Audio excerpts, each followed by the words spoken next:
প্রথম এবং প্রধান মৌলিক বিষয়। সম্মানিত উপস্থিতিগণ, আমরা যারা এখানে আছি, আমরা মনোযোগ সহকারে কথা শুনবো। কেন শুনবো? এজন্যই শুনবো যে আসলে বাংলাদেশের বর্তমানে যেই প্রেক্ষাপট চলছে, বিভিন্ন ইসলামিক নামের দল এবং ইসলাম ছাড়াও বিভিন্ন দল আছে, তারা বিভিন্ন ধরনের বক্তব্য দেয়, আমরা শুনি। শোনার পরে আমরা কি করি না, যাচাই বাছাই করি না। আবার যাও কিছু শুনি, হয়তো দুই একজনের কথা শুনি, কিছু ভালো লাগে, অল্প কিছু মনোযোগ দেওয়ার পরে আর মনোযোগটা থাকে না। এজন্য ভালো মন্দ আমরা কি করতে পারি না, পার্থক্য করতে পারি না। আমরা যে ইসলামিক সমাজ যে আলোচনা করি, এই আলোচনাগুলো পৃথিবীর কোথাও আপনারা পাবেন না। আছে এগুলো কোরআনে, কিন্তু এই কথাগুলো একমাত্র আল্লাহর মনোনীত বাছাইকৃত ইমানদার ছাড়া কোনোদিন কেউ বলেও না, আর ওই ইমানদার না হইলে এই কথা বলার সুযোগও পাবে না। তাহলে আমরা মনোযোগ সহকারে কথা শুনবো, এইখান থেকে যা উত্তম গ্রহণ করব, আর যেটা ত্যাগ করার দরকার করবো। এই পর্যায়ে আপনাদের সামনে অত্যন্ত গুরুত্বপূর্ণ আলোচনা করবেন ইসলামিক সমাজের কেন্দ্রীয় নেতা, বিভাগীয় ময়মনসিংহ বিভাগীয় দায়িত্বশীল সুলাইমান কবির, সদস্য ইসলামিক সমাজ, তাকে আলোচনা করার জন্য আহ্বান করে যাচ্ছি। আসসালামু আলাইকুম ওয়া রাহমাতুল্লাহি ওয়া বারাকাতুহু। ওয়া আলাইকুম আসসালাম ওয়া রাহমাতুল্লাহি ওয়া বারাকাতুহু। নাহমাদুহু ওয়া নুসাল্লি আলা রাসূলিহিল কারীম ওয়া আলিহি ওয়া আসহাবিহি আজমাইন। আউযু বিল্লাহি মিনাশ শাইতানির রাজীম। বিসমিল্লাহির রাহমানির রাহিম। কুল্লু নাফসিন যায়িকাতুল মাউত ইলা আখিরি। আমানতু বিল্লাহ। সাদাকাল্লাহুল আযীম। ইসলামী সমাজ কর্তৃক আয়োজিত আজকের এই সাপ্তাহিক আলোচনা সভায় উপস্থিত ইসলামী সমাজের সদস্য, সমর্থক, শুভাকাঙ্ক্ষী, দাওয়াতি মেহমানবৃন্দ, আলোচনা শুরুতেই মহান আল্লাহ রাব্বুল আলামিনের দরবারে শুকরিয়া আদায় করি যে আল্লাহ রাব্বুল আলামিন আমাদেরকে সকল প্রকার ব্যস্ততা থেকে মুক্ত হয়ে ইসলামী সমাজ কর্তৃক আয়োজিত আজকের এই সাপ্তাহিক আলোচনা সভায় উপস্থিত করে কুরআন এবং সুন্নাহর আলোকে কিছু কথা বলা এবং শোনার জন্য তৌফিক দান করেছেন। এই জন্য মহান আল্লাহ রাব্বুল আলামিনের দরবারে শুকরিয়া স্বরূপ বলি আলহামদুলিল্লাহ। দরুদ ও সালাম পেশ করছি মানবতার কল্যাণকামী বন্ধু আল্লাহ রাসূল হযরত মুহাম্মদ সাল্লাল্লাহু আলাইহি ওয়াসাল্লামের উপর সংক্ষিপ্ত দরুদ পড়ি সাল্লাল্লাহু আলাইহি ওয়াসাল্লাম। কল্যাণ ও শান্তি বর্ষিত হোক আল্লাহ রাসূল হযরত মুহাম্মদ সাল্লাল্লাহু আলাইহি ওয়াসাল্লামের সকল উম্মতের প্রতি, বলেন আমিন। সম্মানিত উপস্থিতি, আজকে আমরা একত্রিত হয়েছি কুরআন এবং সুন্নাহর আলোকে কিছু কথা বলার জন্য এবং শোনার জন্য। আমরা আলোচনা মনোযোগ দিয়ে শুনবো, যেন আমরা আলোচনা থেকে যেটা উত্তম তা গ্রহণ করতে পারি, গ্রহণ করে আল্লাহ সন্তুষ্টি অর্জন করতে পারি। আল্লাহ সন্তুষ্টি অর্জন করতে পারলে আমরা দুনিয়াতেও কল্যাণ লাভ করতে পারবো, আখিরাতেও জাহান্নামের কঠিন শাস্তি থেকে মুক্তি লাভ করে জান্নাতে যেতে পারবো।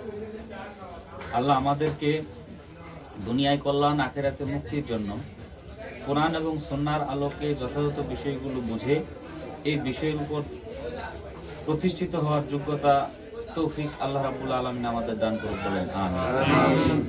সম্মানিত উপস্থিতি, আমি আপনাদের সম্মুখে মহাগ্রন্থ আল কুরআনের সূরা আল আম্বিয়া 35 নম্বর আয়াতের প্রথম অংশ তেলাওয়াত করেছি। এখানে আল্লাহ রাব্বুল আলামিন বলেন, কুল্লু নাফসিন যায়িকাতুল মাউত। নিশ্চয় প্রত্যেক আত্মাকেই বা জীবকেই মৃত্যুর স্বাদ আস্বাদন করতে হবে। প্রত্যেক জীবকেই মৃত্যুর স্বাদ আস্বাদন করতে হবে। শুধুমাত্র মানুষ নয়, পৃথিবীতে যত জীব আছে সব জীবকেই মৃত্যুর স্বাদ আস্বাদন করতে হবে। পৃথিবীর মধ্যে যত মাখলুক আছে সকল মাখলুকের মধ্যে আশরাফুল মাখলুকাত হচ্ছে মানুষ, সৃষ্টির সেরা। এই সৃষ্টির সেরা মানুষ জন্য, এই সৃষ্টির সেরা মানুষকেও মৃত্যুবরণ করতে হয়। প্রতিনিয়তই আমরা আমাদের প্রতিবেশীদের আমাদের আত্মীয় স্বজনদের একবারে নিকট লোকদের মৃত্যু সংবাদ শুনে থাকি এবং আমরা প্রত্যক্ষ করে থাকি। আমরা অনেক মৃত ব্যক্তির জানাজায় উপস্থিত হই। এটা আমরা আমাদের চোখের সামনেই ঘটে, এটা চিরন্তন সত্য।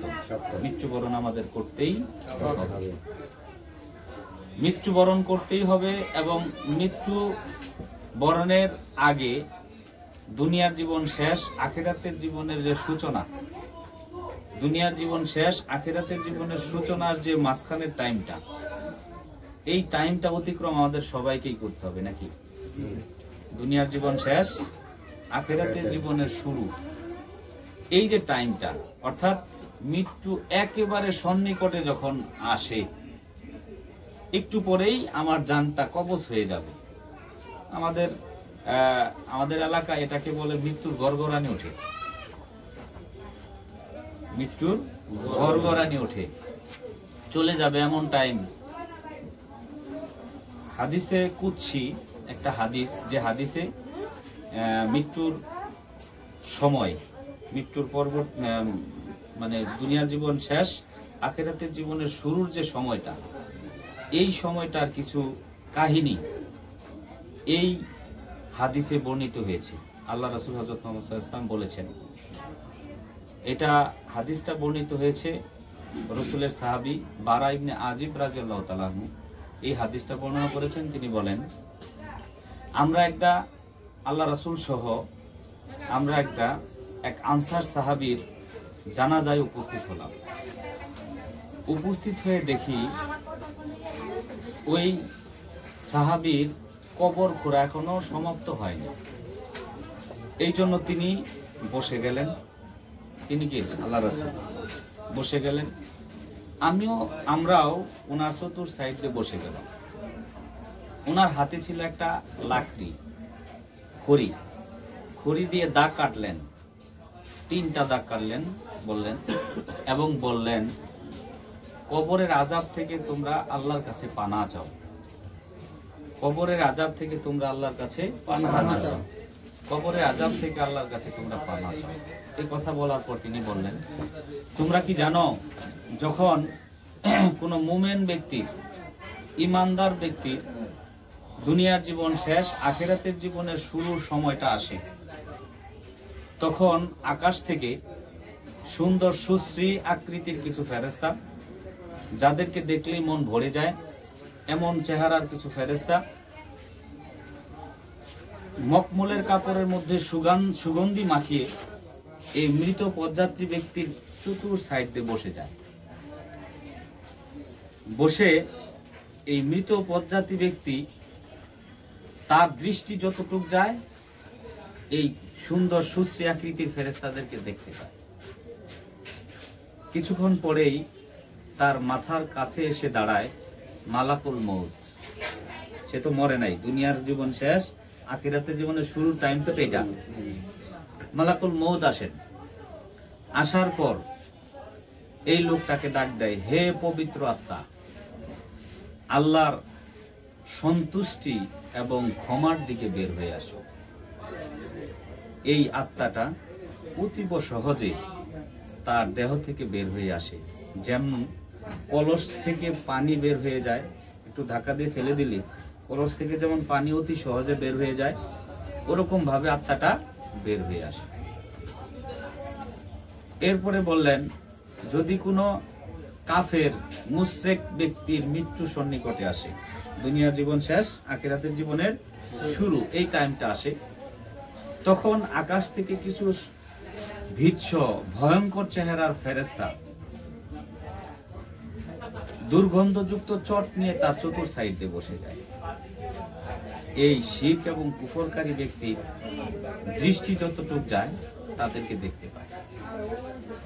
একটু পরেই মালাকুল মউত আসে তার শিয়রের কাছে, এসে ডাক দেয়, হে অপবিত্র আত্মা, আল্লাহর ক্রোধ এবং শাস্তির দিকে বের হয়ে আসো। তার আত্মাটা বের হইতে চায়, তার আত্মাটা দেহের মধ্যে আটকে যায়, এমন ভাবে আটকে যায়, রাসূল সাল্লাল্লাহু আলাইহি ওয়াসাল্লাম উদাহরণ দিয়েছেন, ভিজা লম্বা চুলের মধ্যে কাটা ভিজা লম্বা চুল কাটাযুক্ত গাছের মধ্যে আটকে গেলে যেমন সহজে ছাড়ানো যায় না, ওরকম তার আত্মাটা তার ভিতরে আটকে যায়। মালাকুল মউত এটাকে খুব টেনে হিসড়ে বের করে। তাহলে এই হাদিসে কুদসিতে আমরা যে ঘটনা শুনতে পেলাম, দুই শ্রেণীর লোকের। কয় শ্রেণীর লোক? দুই শ্রেণী। সবাই মারা যাব আমরা। ওখানে ভাগ করা হয়েছে দুই শ্রেণী। ওই জায়গায় ভাগ করা হয়েছে কয় শ্রেণী? দুই শ্রেণী। ইমানদার ব্যক্তির যখন আত্মাটা মালাকুল মউত হাতে নেয়, তৎক্ষণাৎ ওই যে ফেরেশতারা মকমলের কাপড়ের মধ্যে সুগন্ধি মাখিয়ে তার চতুর সাইডে বসেছিলেন, তারা আত্মাটা নিয়ে মকমলের কাপড়ের মধ্যে পেঁচিয়ে নেয়। অতীব সম্মানের সহিত তার আত্মাকে বহন করে ঊর্ধ্ব আকাশে উঠতে থাকে। ঊর্ধ্ব আকাশে ওঠার সময় অন্যান্য ফেরেশতার টিমের সঙ্গে দেখা হয়। ফেরেশতা টিম এই আত্মাকে বহনকারী ফেরেশতাদেরকে বলে, এমন সম্মান দিয়ে, এমন সুগন্ধি মাখিয়ে কাকে নিয়ে যাওয়া হচ্ছে? তখন তার পরিচয় পেশ করা হয়, যে অমুকের ছেলে অমুক, উনি তাওহীদের উপর প্রতিষ্ঠিত থাকার কারণে, মুমিন হওয়ার কারণে তাকে এত সম্মান করে আল্লাহর কাছে নিয়ে যাওয়া হচ্ছে। প্রথম আকাশের দ্বার রক্ষী তার জন্য দরজা খুলে দেয়, সুবহানাল্লাহ। দ্বিতীয় আকাশের ফেরেশতারা ওরকম সম্মান দিয়ে দ্বিতীয় আকাশে নিয়ে যায়। এরকম করে আল্লাহর কাছে নিয়ে যাওয়ার পর আল্লাহ বলে, হে ফেরেশতারা, তার আত্মাকে ইল্লিনের জন্য লিখে রাখো। কোরআনে আসছে, তোমরা কি জানো ইল্লিন কি? ইল্লিন হলো একটা খাতা, জান্নাতীদের লিস্ট করা একটা খাতা বা কিতাব। জান্নাতীদের লিস্ট যে কিতাবে থাকবে, রেজিস্ট্রি খাতা থাকে না? এই রেজিস্ট্রি আপনি যখন দোকান করেন, কে বাকি খায় তার দোকানে ওই একটা চার্ট করেন না বাকি খাওয়ার লোকদের।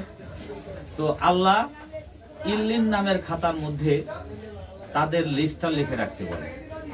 ইল্লিন নামের খাতায় যাদের লিস্ট উঠে যায় তারা হলো জান্নাতি। ইল্লিন খাতার লিস্টে যার নাম উঠবে সে কি জান্নাতি। তার নামটা ইল্লিনে লিখে রাখা। তার আত্মাকে দুইজন ফেরেশতা গিয়ে কবরে জিজ্ঞাসা করে, মার রব্বুকা, তোমার রব কি? আমার দিনকা, তোমার দিন কি? মার নবীকা, তোমার নবী কি?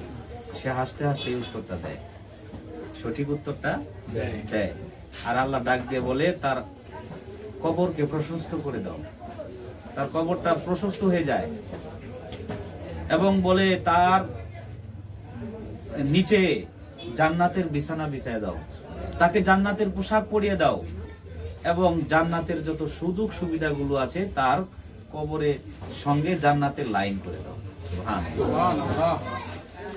আর ওই যে কুফরি করে যে ব্যক্তি অপবিত্র আত্মা ডাক দিল, এই আত্মাটা মালাকুল মউতের হাতে আসার পরপরই ওই যে কুৎসিত চেহারার, ভিক্ষু চেহারার, ভয়ঙ্কর চেহারার ফেরেশতারা কি নিয়ে এসেছিল?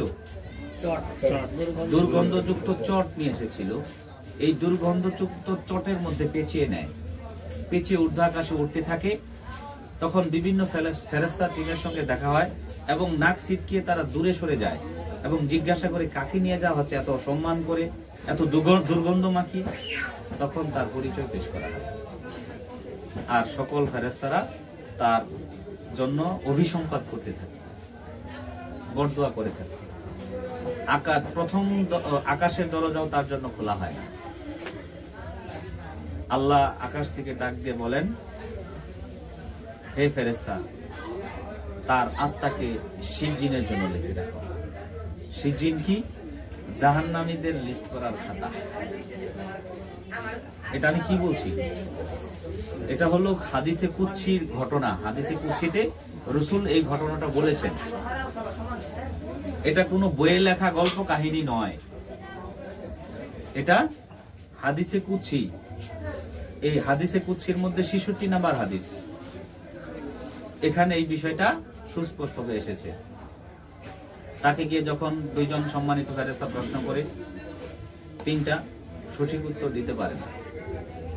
আল্লাহ বলেন তার কবরটাকে সংকীর্ণ করে দাও, মানে কবরের দুই সাইড তার দিকে একেবারে চেপে আসে। বলা হয়েছে এক পাঁজরের হাড় আরেক পাঁজরের হাড়ের মধ্যে ভাবে ঢুকে যায়। তাহলে কেমন কষ্ট ভোগ করতে হয়। আল্লাহ আমাদেরকে এরকম আযাব থেকে রক্ষা করে বলেন আমিন। এবং জাহান্নামের পোশাক পরিয়ে দেওয়া হয়, জাহান্নামের বিছানা বিছিয়ে দেওয়া হয়, তার কবরের সঙ্গে জাহান্নামের লাইন করে দেওয়া হয়। সম্মানিত উপস্থিতি, তাহলে দুই শ্রেণীর লোকদের বর্ণনা এখানে বলা হয়েছে, করা হয়েছে কি, একটা হলো ইমানদার মুমিন ব্যক্তি, আর একটা হলো শিরক এবং কুফরকারী কাফের ব্যক্তির মৃত্যুর সন্নিকটে আসার কথা বলা হয়েছে। তাহলে ইমানদার ব্যক্তিকে কি বলে ডাক দেয়? হে পবিত্র আত্মা, আল্লাহর সন্তুষ্টির দিকে, ক্ষমার দিকে বের হয়ে আসো। আর কাফের ব্যক্তিকে কি ডাক দেওয়া হয়? হে অপবিত্র আত্মা। আমি আশা করি আমরা এখানে যারা আছি সবাই এই দুইটা ডাকের মধ্যে কোন ডাক শুনতে চাই? পবিত্র আত্মা। এরকম পরিস্থিতি আমাদেরকে পড়তে হবে কিনা? বাংলাদেশ সহ সারা পৃথিবীর মানুষকে এরকম পরিস্থিতিতে পড়তে হবে। তাহলে এরকম পরিস্থিতিতে পড়লে আমরা এই ডাকটাই পেতে চাই, হে পবিত্র আত্মা, আল্লাহর সন্তুষ্টি এবং ক্ষমার দিকে বের হয়ে আসো। চাই তো ইনশাআল্লাহ? ইনশাআল্লাহ। যদি চাই তাহলে আমাদের আত্মাটাকে পবিত্র করতে হবে। আমাদের আত্মাটাকে কি করতে হবে? পবিত্র করতে হবে। যদি আত্মাটাকে আমরা পবিত্র না করি তাহলে তো আমি এই ডাকটা পাচ্ছি না, এই পবিত্র আত্মা আল্লাহ সন্তুষ্টির লোকে বেরাসও পাবো। আমাদের আত্মা যদি অপবিত্র থাকে তাহলে আমরা এই ডাকটা পাবো না। যতই ভালো পোশাক আমি পরিধান করি, যত বড় স্কলারই আমি হই, ইসলামিক চিন্তাবিদ হই, অনেক বড় বক্তা হই, এরপরেও আমার কাছে মালাকুল মউত আইসা এই ডাকটাই দিবে, হে অপবিত্র আত্মা, আল্লাহর ক্রোধের দিকে বেরিয়ে। যদি আমি পবিত্র না হই, তাই নয় কি?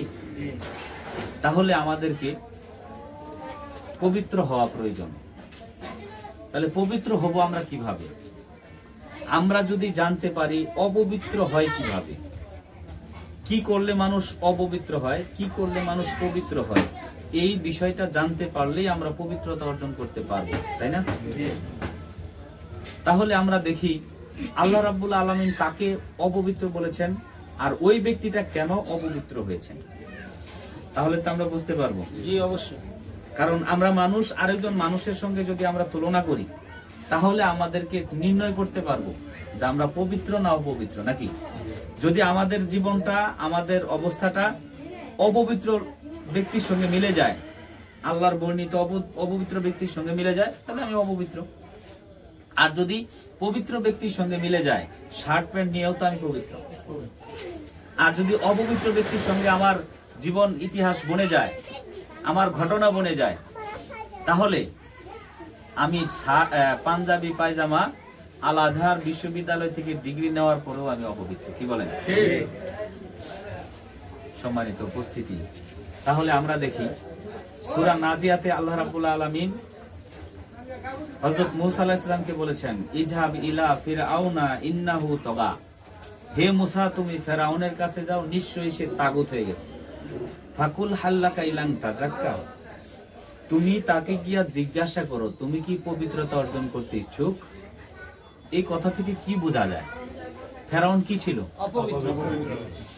এখানে ভাষার শালীনতা, সম্মান দিয়ে তাকে শালীন ভাষায় বলা হয়েছে, তুমি কি পবিত্রতা অর্জন করতে ইচ্ছুক? তার মানে তুমি অপবিত্র, তুমি পবিত্রতা অর্জনের দিকে আসো, এই কথাই তো বলা হয়েছে। তাহলে আমরা কোরআনের আয়াত থেকে একজন ব্যক্তিকে পাইলাম যিনি অপবিত্র। কে? ফেরাউন। তাহলে ফেরাউন অপবিত্র, এ ব্যাপারে কারো কোনো সন্দেহ আছে? না। তাহলে ফেরাউনের ইতিহাস কোরআনে যে আসছে, ওই ইতিহাসগুলো আমরা যদি জেনে নেই তাহলে সে কেন অপবিত্র হলো কোরআনের ইতিহাস আছে না? ওই ইতিহাসটা জানলে আমি আমাকে নির্ণয় করতে পারবো। তাহলে ফেরাউন নিজে অপবিত্র, তার জাতির লোকেরা অপবিত্র, যারা তাকে মেনে নিয়েছে তারা তো অপবিত্র। তাহলে আমরা দেখি যে ফেরাউন কেন অপবিত্র হলো। ফেরাউন এই জন্য অপবিত্র হয়েছে, তার একটা দাবি ছিল, সে একটা দাবি করেছিল। কি দাবি ছিল? সে বলেছিল ফাকালা আনা রব্বুকুমুল আ'লা, সে বলল আমি তোমাদের সবচেয়ে বড় রব। সে কি দাবি করলো? আমি তোমাদের সবচেয়ে বড় রব। অথচ এই ফেরাউনকে যখন সৃষ্টি করলেন আল্লাহ, অর্থাৎ তার রূহকে সৃষ্টি করে একজন আরেকজনের সঙ্গে সাক্ষী রেখে তার কাছে আল্লাহ একটা অঙ্গীকার নিছে না? আল্লাহ কি বলছেন? আলাস্তু বিরব্বিকুম, আমি কি তোমাদের রব নই? ফেরাউন সেদিন বলে নাই কলু বালা শাহিদ না? বলছে। ফেরাউনও বলেছে, আমরাও বলেছি কলু বালা শাহিদ না। সেদিন আমরা এই স্বীকৃতি দিয়ে পৃথিবীতে এসেছি, আল্লাহ পাঠিয়েছেন। পাঠানোর পরে সেই সৃষ্টিকর্তা আল্লাহকে রব হিসেবে ভুলে গিয়ে ফেরাউন নিজের রব দাবি করার কারণে সে আল্লাহর সঙ্গে শরীক করছে। আল্লাহর সঙ্গে কি করছে? শরীক করছে, মানে শিরক করছে। আর আল্লাহ রাব্বুল আলামিন বলছেন ইন্নামাল মুশরিকুনা নাজাসুন, নিশ্চয়ই মুশরিকরা হলো নাপাক। যে ব্যক্তি শিরক করে সে ব্যক্তি কি? নাপাক। তাহলে যে আল্লাহকে রব হিসেবে বাদ দিয়ে নিজে রব দাবি করে সে কি করলো? বুঝাইতে পারি নাই? যে আল্লাহকে রব বাদ দিয়ে যে নিজে রব দাবি করে সে কি করলো? শিরক করলো। আল্লাহর অন্যতম প্রধান গুণবাচক নামের সঙ্গে সে কি করলো? শিরক করলো। এবং যে ব্যক্তি আল্লাহর অন্যতম প্রধান গুণবাচক নামের সঙ্গে দাবি করে শিরক করলো যে আমি তোমাদের সবচেয়ে বড় রব, এই দাবিটা যারা মেনে নিয়ে তাকে রব মানলো তারা কি করলো? তারাও তো শিরক করলো। তাহলে আমরা দেখতে পাই একজন দাবি করে শিরক করে, আরেকজন এই দাবিটা মেনে নিয়ে কি করে? শিরক করে। তাহলে দুনো শ্রেণী তো নাপাক নাকি? একজন পাক একজন নাপাক? দুনো শ্রেণী কি করছে? আল্লাহর সঙ্গে শিরক করছে। এর কারণে কি দুজনই নাপাক। তাহলে আমাদের দেখা দরকার যে ফেরাউন যে দাবি করলো আমি তোমাদের সবচেয়ে বড় রব, কোন অর্থে দাবি করলো? আর তার জাতির লোকেরা কোন অর্থে তাকে রব হিসেবে মেনে নিল? এটা যদি আমরা বুঝি তাহলে আমাদেরকে নির্ণয় করতে পারবো কিনা যে আমরা নিজেরা রব দাবি করছি নাকি অন্য কেউ আমাদের সমাজে রব দাবি করছে তাকে রব মেনে নিছি। এটা আমরা জানতে পারবো না, বুঝতে পারবো না। তাহলে বুঝতে পারলে যদি বুঝি যে না আমরা অপবিত্রতার মধ্যে আছি, অর্থাৎ আমরা আল্লাহকে রব না মেনে আমাদের মতোই কোনো মানুষকে রব মানতেছি অথবা নিজেরাও রব দাবি করেছি, তাহলে আমাদের অনতি বিলম্বে নিজেদের রব দাবিটা পরিত্যাগ করে আল্লাহকে একমাত্র রব মানার ঘোষণা দিয়ে ঈমান আনে পবিত্রতা অর্জন করতে হবে, তাই নাকি? সম্মানিত উপস্থিতি, তাহলে আমরা দেখতে পাই ফেরাউন রব দাবি করল আমি তোমাদের সবচেয়ে বড় রব। এই রব দাবিটার অর্থটা কি? আমরা যদি তার দাবির সময়কার তার অবস্থাটা দেখি, তার সামাজিক অবস্থান ছিল সে ছিল মিশরের বাদশা। সে যখন দাবি করে আমি তোমাদের সবচেয়ে বড় রব, সে ওই সময় কি? মিশরের বাদশা। বাদশার কাজ হলো রাষ্ট্র পরিচালনা করা। বাদশার কাজ কি? রাষ্ট্র পরিচালনা করা। আর রাষ্ট্র পরিচালনার জন্য দরকার হলো সার্বভৌমত্ব। রাষ্ট্র পরিচালনার জন্য দরকার হলো আইন বিধান। রাষ্ট্র পরিচালনার জন্য দরকার হলো কর্তৃত্ব। তাহলে সার্বভৌমত্ব, আইন বিধান, কর্তৃত্ব ছাড়া রাষ্ট্র পরিচালনা করা যায় না। তাহলে রবের কিছু গুরুত্বপূর্ণ অর্থ হলো, রবের সবচেয়ে গুরুত্বপূর্ণ অর্থ হলো সার্বভৌম ক্ষমতার মালিক, আইন বিধান দাতা ও কর্তৃত্বের মালিক। এই তিনটা হলো রবের মৌলিক অর্থ। তাহলে সে রাষ্ট্র পরিচালনায় থাকা অবস্থায় যে দাবি করছে আমি তোমাদের সবচেয়ে বড় রব, তার মানে হচ্ছে এই রাষ্ট্র গঠন এবং পরিচালনার জন্য যে সার্বভৌমত্ব, আইন বিধান, কর্তৃত্ব দরকার, এই সার্বভৌমত্ব, আইন বিধান, কর্তৃত্বের মালিকানা এই অর্থে তো দাবি করছে না, এই অর্থে দাবি করছে হে জনগণ আমি তোমাদেরকে সৃষ্টি করছি, কারণ কোরআনে রবের অর্থ সৃষ্টিকর্তা আসছে। এই অর্থ দাবি করার ক্ষমতা তার নাই। আমি তোমাদের লালন পালন করি, এটা ক্ষমতাও তার নাই। অনেক বোকারা মনে করে সে ছিল রাষ্ট্রীয় প্রধান ছিল, জনগণকে তো সে লালন পালন করছে। লালন পালনের অর্থ সঠিকভাবে না বোঝার কারণে তারা এই কথাটা বলে থাকে। লালন পালনের সঠিক অর্থ হলো যাকে আপনি লালন পালন করবেন তার জীবন ধারণের জন্য যা কিছু প্রয়োজন তা সবকিছু তাকে দিতে হবে ফ্রি। সবকিছু তাকে দিতে হবে কি ফ্রি। তাহলে জীবের জীবন ধারণের জন্য সবকিছু যিনি সাপ্লাই দেয় তিনি হচ্ছেন রব। তাহলে মানুষের জীবন ধারণের জন্য সলিড খাবারের প্রয়োজন, শক্ত খাবারগুলো। লিকুইড খাবারের প্রয়োজন, কারণ জন্ম হওয়ার পর পরিতে সে সলিড খাবার খাইতে পারে না। জন্ম হওয়ার পর পরই তার জন্য কি খাবারের প্রয়োজন পড়ে? লিকুইড খাবার। এবং ওই লিকুইড খাবারের মধ্যে পৃথিবীর যত নিউট্রিশন আছে, যত প্রকার পুষ্টি আছে, সকল প্রকার পুষ্টি থাকতে হবে। সকল প্রকার পুষ্টি ওই খাদ্যটার মধ্যে কি করতে হবে? থাকতে হবে। এখন বিজ্ঞানের অনেক উৎকর্ষের সময়, বিজ্ঞান অনেক উন্নত, এখনো পর্যন্ত একজন মানুষের একটা খাবারের মধ্যে সকল প্রকার নিউট্রিশন আছে এরকম খাবার তৈরি করতে পারে নাই। পারাও সম্ভব। এই জন্য বিভিন্ন জায়গায় সাইনবোর্ড দেয়, ইয়েরে বলে মানে বাচ্চারে গরুর একটা ছবি দিয়ে বলে এই তুই আমার দুধ খাইতে আসলে তোর মায়ের দুধ খা। কারণ গরুর দুধের মধ্যেও একটা শিশুর তার সমস্ত পুষ্টি পাওয়ার উপাদান নাই। তাহলে এই খাদ্যটা ফেরাউনের পক্ষে সৃষ্টি করা সম্ভব নয়। সর্বোপরি আমরা যদি দেখি, আমরা এডাল্ট হইলাম বা অপ্রাপ্ত বয়স্কই আছি, আমি যদি সলিড খাবার বা আপনার ওই পরিশুদ্ধ পানি, ড্রিঙ্কিং ওয়াটার যদি আমরা এক সপ্তাহ না পাই তাহলে ডিহাইড্রেশন হয়ে পানি শূন্যতা হয়ে আমাদের জীবন চলে যাওয়ার সম্ভাবনা আছে। যদি সলিড খাবার 21 দিন না পাই তাও জীবন চলে যাওয়ার সম্ভাবনা আছে। 21 দিন পর্যন্ত বাঁচতে পারবো। আর বিশুদ্ধ পানি আমি 7 দিন না খাইলে ডিহাইড্রেশনে মারা যাবো, 7 দিন তো বাঁচতে পারবো। কিন্তু আরেকটা গুরুত্বপূর্ণ উপাদান মানুষের জীবন পরিচয়, জীবন ধারণের জন্য একটা অক্সিজেন। অক্সিজেন ছাড়া আমরা কতক্ষণ থাকতে পারি? আপনি যদি খাদ্যের গুরুত্ব করেন, মানে প্রয়োজনের গুরুত্ব করেন, গুরুত্বের একটা করেন, চিন্তা করেন, গবেষণা করেন, তাহলে দেখতে পাবেন সলিড খাবার ছাড়া কিন্তু আপনি 21 দিন বাঁচতেছেন, পানি ছাড়াও 7 দিন বাঁচতেছেন। কিন্তু সলিড খাবার সংগ্রহের জন্য যে পরিমাণ পরিশ্রম, যে পরিমাণ মেধা খরচ, যে পরিমাণ আমাদের কষ্ট করতে হয়, এই যে পানির জন্য কি এই পরিমাণ কষ্ট করতে হয়? এই পরিমাণ কষ্ট কিন্তু করতে হয় না। আবার পানি ছাড়া 7 দিন আপনি বাঁচতে পারেন। পানির জন্য যে পরিমাণ কষ্ট করতে হয়, অক্সিজেন পাওয়ার জন্য কি এই পরিমাণ কষ্ট করতে হয়? কোনো প্রকার পরিকল্পনা লাগে না, কোনো প্রকার আপনার কষ্ট ভোগ করতে হয় না, কোথাও যায় নিয়ে আসতেও হয় না। এখন যদি আমি পানি খেতে চাই, হয়তো আপনাকে বলতে হবে 1 গ্লাস পানি আনেন, অথবা আমি গিয়ে ওইটা আনতে হবে নাকি?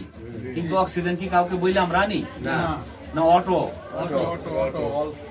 ঢুকতেছে, অটো ঢুকতেছে। এই রেজিকটা দেওয়ার ক্ষমতা ফেরাউনের আছে? তাহলে এই বোকামি অর্থে সে রব দাবি করবে না আমি তোমাদের লালন পালনকারী। এই বোকামি ক্ষেত্রে সে রব দাবি করে নাই। তাহলে আমরা সর্বসম্মতিক্রমে এই সিদ্ধান্তে উপনীত হতে পারি যে ফেরাউন এই অর্থেই রব দাবি করছে এই মিশর দেশের সকল ক্ষমতার উৎস, সার্বভৌমত্বের মালিক আমি। নাকি বলেন? এই মিশর দেশের আইন বিধানদাতা আমি, যেটা আদেশ করব সেটাই হবে আইন, যেটা নিষেধ করব সেটাই হবে কি আইন। এবং এই মিশর দেশের কর্তৃত্বের মালিক আমি, এই মিশর দেশের কর্তৃত্বের মালিক আমি। তাহলে এই 3টা অর্থে নিজেকে রব দাবি করছে।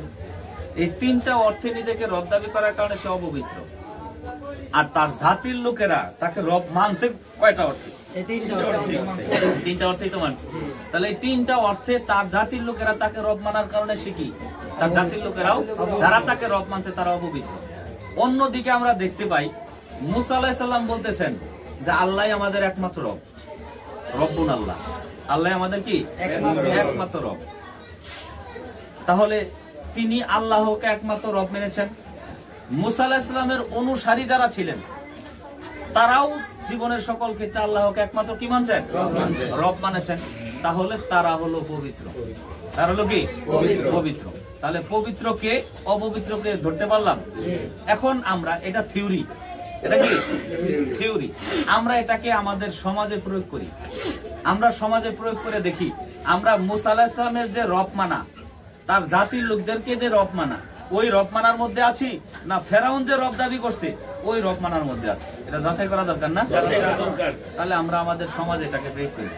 ফেরাউন রাষ্ট্র পরিচালনার ক্ষেত্রে দাবি করছে আমি তোমাদের সবচেয়ে বড় রব, তার মানে রাষ্ট্র পরিচালনার ক্ষেত্রে সকল ক্ষমতার উৎস, সার্বভৌমত্বের মালিক আমি, আইন বিধানদাতা আমি, কর্তৃত্বের মালিক আমি। আমরা যে সমাজে বসবাস করছি এই সমাজটা হলো গণতান্ত্রিক সমাজ। আমাদের সমাজটার নাম কি? গণতান্ত্রিক সমাজ, গণতান্ত্রিক রাষ্ট্র, রিপাবলিক অফ বাংলাদেশ।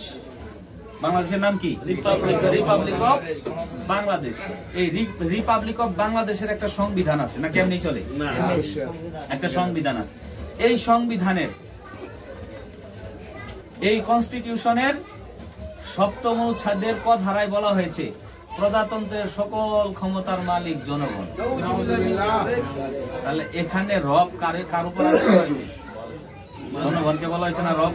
সকল ক্ষমতার মালিক জনগণ, তাহলে জনগণ রব। আমার বলা হয়েছে জনগণ সবাই মিলে তো আর রাষ্ট্র পরিচালনার জন্য আইন দিতে পারবে না।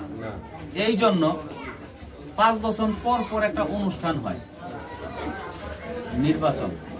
নির্বাচন হলো 5 বছর পর পর একটা অনুষ্ঠান, মানে নেতৃত্ব বাছাইয়ের জন্য, নেতৃত্ব বাছাইয়ের জন্য মতামত গ্রহণ করার জন্য একটা অনুষ্ঠান।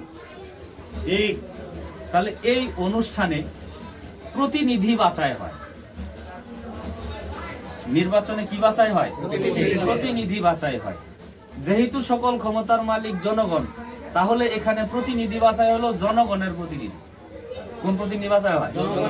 জনগণের প্রতিনিধি। যারা প্রতিনিধি হলো মূলত প্রতিনিধিত্ব পেয়ে তারা ক্ষমতার মালিক হইল। তারা কিসের ক্ষমতার মালিক হইল? সৃষ্টি করার ক্ষমতার মালিক হয় নাই, লালন পালন করার ক্ষমতার মালিক হয় নাই।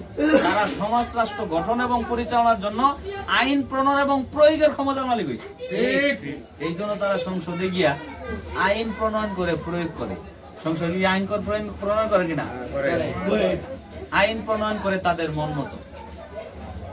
আল্লাহ বলছে সুদ হারাম, তারা সুদটাকে ব্যবসা করতেছে। সুদটা ব্যবসা হিসেবে চালাইতেছে কিনা? হালাল হিসেবে। আল্লাহ বলছে মদ হারাম, তারা মদের লাইসেন্স দিচ্ছে। আল্লাহ বলছে সমাজের শান্তি শৃঙ্খলার জন্য, সমাজটাকে একটা শৃঙ্খলায় আনার জন্য, শান্তি প্রতিষ্ঠার জন্য চুরি বন্ধ করতে হবে। আর চুরি বন্ধের জন্য চুরির কঠিন শাস্তি।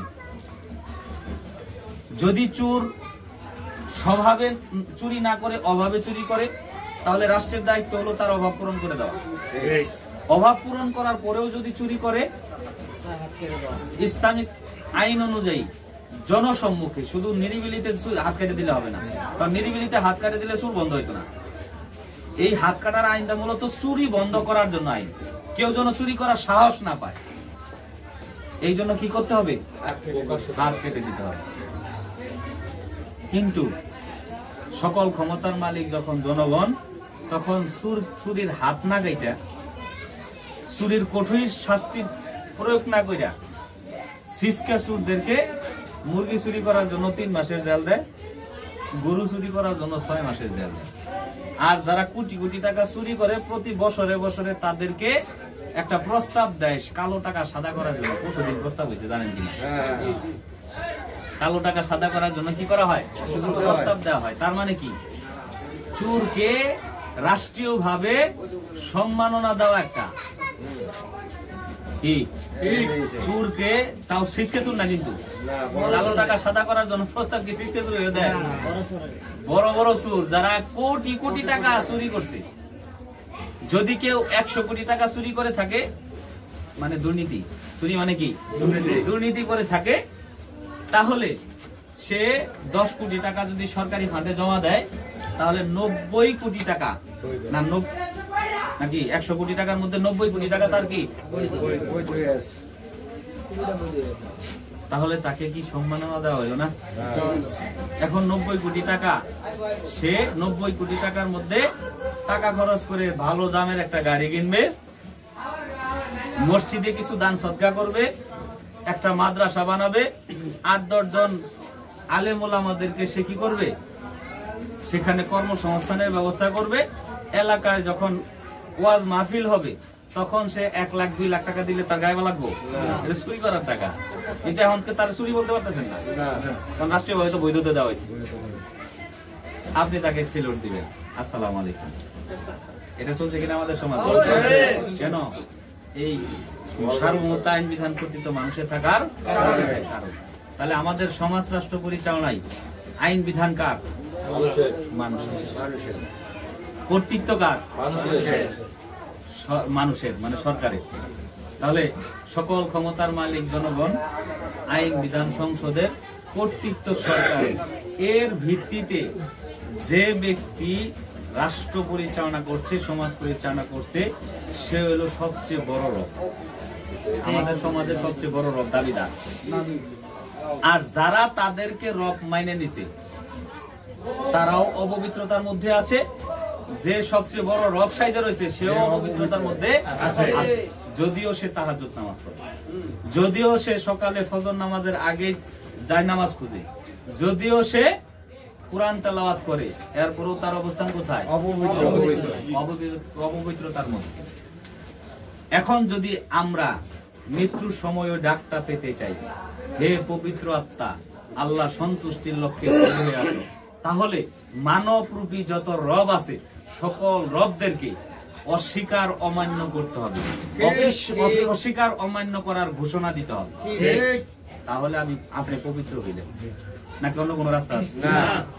অন্য কোন রাস্তা এখানে নাই। তাহলে আমাদেরকে বলতে হবে যে আমি সমাজ রাষ্ট্র পরিচালনা সহ জীবনের সকল ক্ষেত্রে সার্বভৌমত্ব আইন বিধান ও নিরঙ্কুশ কর্তৃত্ব মানবো একমাত্র আল্লাহর, মানুষের নয়। এই বিষয়টি মেনে নেওয়ার ঘোষণা করতে হবে। রব্বুনা আল্লাহ, আল্লাহ আমার একমাত্র রব। তাহলে আপনি পবিত্রতা অর্জন করলেন। এই পবিত্রতা দিয়ে যদি আপনি আপনার জীবন পরিচালনা করেন, অর্থাৎ এই পবিত্রতার মধ্যে ইস্তেকামত থাকেন, যে আমি আমার রক্ত মাংস হাড্ডি গুড্ডি রাস্তায় বুলডোজার দিয়ে যে মিশিয়ে দেওয়া হয়, এরপরও আমি রব মানবো কাকে? আল্লাহকে। এরকম ভাবে আপনি দাঁড়িয়ে থাকতে পারেন। জেল জুলুম নির্যাতন ফাঁসির কাস্টে গেলেও আপনি এখানে কোনো আপোষ যদি না করেন, তাহলে আপনি পবিত্রতা অর্জনের মধ্যেই আছেন, পবিত্রতা অর্জন করে আছেন। আপনার যখন মৃত্যু আসবে তখন মালাকুল মউত এসে আপনাকে ডাক দিবে, হে পবিত্র আত্মা, আল্লাহর সন্তুষ্টির লক্ষ্যে বের হয়ে আসো। আমরা এই ডাকটা সবাই পেতে চাই তো ইনশাআল্লাহ। তাহলে যে আলোচনাটা করলাম, মানবরূপী কোন রবকে রব মানা যাবে না, একমাত্র আল্লাহকে রব মেনে নিতে হবে। দ্বিতীয়ত, মানবরূপী যত ইলা আছে সকল ইলাকে অস্বীকার অমান্য করতে হবে, একমাত্র আল্লাহকে ইলা হিসেবে মেনে নিয়ে সাক্ষ্য এবং অঙ্গীকার করতে হবে, আশহাদু আল্লা ইলাহা ইল্লাল্লাহ। তাহলে মানবরূপী যত ইলা মানে কি? মানুষের তৈরি করা যত প্রকার ব্যবস্থা আছে সকল প্রকার ব্যবস্থাকে অস্বীকার অমান্য করে আল্লাহকেই একমাত্র ইবাদত পাওয়ার, অর্থাৎ দাসত্ব আইনে আনুগত্য ও উপাসনা পাওয়ার অধিকারী সত্তা মেনে নিয়ে সাক্ষ্য এবং অঙ্গীকার করতে হবে, আশহাদু আল্লা ইলাহা ইল্লাল্লাহ। তাহলেই আপনি দ্বিতীয় জায়গায় এসে পবিত্রতা অর্জন করলেন। কিন্তু দুঃখজনক হলেও সত্য, আমাদের সমাজ এবং রাষ্ট্র পরিচালনায় আল্লাহকে ইলা মেনে রাষ্ট্র পরিচালিত হচ্ছে না। দ্যাট মিন্স আল্লাহ প্রদত্ত ব্যবস্থার ভিত্তিতে রাষ্ট্র পরিচালিত হচ্ছে না, সমাজ রাষ্ট্র পরিচালিত হচ্ছে। বাংলাদেশে চলতেছে গণতন্ত্র। সারা পৃথিবীতে 235টা দেশ, 235টা দেশের মধ্যে প্রায় 65টা রাষ্ট্র হলো মুসলিম সংখ্যাগরিষ্ঠ। বাংলাদেশের মধ্যে দ্বিতীয় বৃহত্তম মুসলিম রাষ্ট্র। এই দ্বিতীয় বৃহত্তম মুসলিম রাষ্ট্রে আল্লাহ প্রদত্ত ব্যবস্থা ইসলাম দিয়ে সমাজ রাষ্ট্র চলছে না, সমাজ রাষ্ট্র চলছে মানব রচিত ব্যবস্থা গণতন্ত্র দিয়ে। ঠিক। গণতন্ত্র কি ইসলাম নিয়ে আসছে? ইসলামী কি গণতন্ত্র আছে? ইসলামে গণতন্ত্র নাই। কোন কোন বুদ্ধিজীবী নয়, বুদ্ধি প্রতিবন্ধীরা বলে যে ইসলামী গণতন্ত্র। ইসলামে গণতন্ত্রের কোন স্থান নাই, কারণ গণতন্ত্রের উৎস কি? ডেমোক্রেসি। গণতন্ত্র বাংলা শব্দ দিয়ে তার গণতন্ত্র আসে নাই, গণতন্ত্র আছে ডেমোক্রেসি শব্দ থেকে। এই ডেমোক্রেসি ইংরেজি শব্দ, এই ইংরেজি শব্দটা আসছে গ্রিস দুইটা শব্দ, ডেমোস এবং ক্রেটস। ডেমোস শব্দের অর্থ হলো জনগণ, ক্রেটস শব্দের অর্থ হলো ক্ষমতা। তাহলে জনগণের ক্ষমতার ভিত্তিতে যে রাষ্ট্র ব্যবস্থা, এই রাষ্ট্র ব্যবস্থার নাম হলো গণতন্ত্র, জনগণের ক্ষমতার ভিত্তিতে। আর আল্লাহর ক্ষমতার ভিত্তিতে যে রাষ্ট্র ব্যবস্থা, এই ব্যবস্থার নাম হলো ইসলামী রাষ্ট্র ব্যবস্থা, নাকি ইসলাম। তাহলে গণতন্ত্র হলো জনগণের ক্ষমতার ভিত্তিতে রাষ্ট্র ব্যবস্থা। এই গণতন্ত্রের আধুনিক সংজ্ঞা দিয়েছেন আমেরিকার প্রেসিডেন্ট 1863 সালে গেটিসবার্গ শহরে ভাষণ দিতে গিয়ে তিনি বলেছিলেন, the government of the people, by the people and for the people. এই সূত্রের ভিত্তিতেই সারা পৃথিবীতে গণতন্ত্র চলতেছে। অথচ এই গণতন্ত্রকে ইসলামাইজ করার জন্য বিভিন্ন বুদ্ধিজীবীরা তাদের বুদ্ধি প্রয়োগ করে, এই জায়গাতে তারা বুদ্ধি প্রয়োগ করে। অথচ এটাই প্রয়োগ করা দরকার ছিল যে গণতন্ত্রের সঙ্গে ইসলামের কোনোই সামঞ্জস্যতা নাই। গণতন্ত্রের সঙ্গে ইসলামের কোনো সামঞ্জস্যতা নাই। আপনি যদি মানে যৌগিক কিছু সামঞ্জস্যতা পান, পাইলে কি ওটা কি ইসলাম মানার সুযোগ আছে? না। যেমন ধরেন হরিণ আর গরু, সামঞ্জস্যতা পাবেন কিনা? হরিণ আর গরুর মধ্যে বাহ্যিক সামঞ্জস্যতা আছে, মিল, বাহ্যিক মিল আছে না? যেমন হরিণেরও 4টা পা, গরুরও কয়টা পা? 4টা পা। হরিণের 2টা চোখ, গরুরও কয়টা চোখ? 2টা চোখ। হরিণের 2টা কান, গরুরও 2টা কান। এখন মৌলিক পার্থক্য দেখবেন, হরিণের যে শিং, হরিণের শিং গুলাতে দেখা যায় যে অনেকগুলো শাখা হয়, গরুর শিং এর মধ্যে এই শাখাগুলো হয় না। হরিণের লেজ হলো ছোট, গরুর লেজ হলো বড়। এটা হলো বেসিক পার্থক্য, এটা মৌলিক পার্থক্য। কিন্তু যৌগিক পার্থক্য দিয়ে তো আপনি যাচাই করতে পারবেন না যে গরুরে হরিণ বলতে পারবেন, হরিণের গরু বলতে পারবেন, বলা সম্ভব না। তো গণতন্ত্র আর ইসলাম হলো এরকম, গণতন্ত্র আর ইসলাম হলো কি এরকম। তারা বলে গণতন্ত্রে মত প্রকাশের অধিকার আছে, ইসলামে মত প্রকাশের অধিকার আছে সংরক্ষিত। গণতন্ত্রেও মত প্রকাশের অধিকার আছে সংরক্ষিত। অবাধ মত প্রকাশের অধিকার কোথাও নাই। আছে কি অবাধ মত প্রকাশের অধিকার?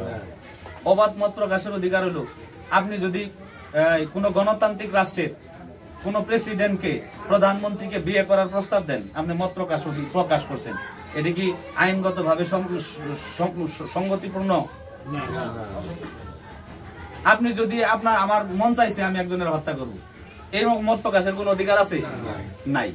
তাহলে এই শুধু মত প্রকাশের নিয়ে, কি মত প্রকাশ? রাষ্ট্র পরিচালক কে হবে এই জন্য মতামত নেওয়ার অধিকার। তাহলে ইসলামে রাষ্ট্র পরিচালনায় কে থাকবে এই জন্য মত প্রকাশের অধিকার আছে। গণতন্ত্র এটা কি আছে? অধিকার আছে। কিন্তু মত প্রকাশের যে সিস্টেমটা ইসলামে একরকম, গণতন্ত্রে আরেক রকম। ইসলামে একরকম, গণতন্ত্রে আরেক রকম। কিন্তু তারা অনেকেই মনে করে যে মত প্রকাশের অধিকার তো আছে, এটা দিয়ে গণতন্ত্র ইসলামের এক করে ফেলায়। আসলে গণতন্ত্র ইসলামের এক করার কোন সুযোগ নাই। তাহলে আপনি শব্দগত ভাবেই তো দেখেন, ইসলাম হলো আল্লাহর কাছে আত্মসমর্পণ, আর গণতন্ত্র হলো গণ মানে জনগণতন্ত্র মানে আইন বিধান, জনগণের আইন বিধান। তাহলে আল্লাহর আইনের ভিত্তিতে আল্লাহর কাছে আত্মসমর্পণের নাম হলো ইসলাম, আর গণতন্ত্র হলো মানুষের আইনের ভিত্তিতে মানুষের আইনের কাছে আত্মসমর্পণ হলো গণতন্ত্র। তাহলে কিভাবে মিল হইতে পারে? এর কোনো মিল নাই। সম্মানিত উপস্থিতি, তাহলে আমরা দেখতে পাই মানব রচিত ব্যবস্থা গণতন্ত্র মেনে মানুষদেরকে ইলহাম আনতেছে। তাহলে আল্লাহর সঙ্গে শিরক করা হচ্ছে, আল্লাহর সঙ্গে শিরক করার কারণে তো অপবিত্র হয়ে যাবে মানুষ।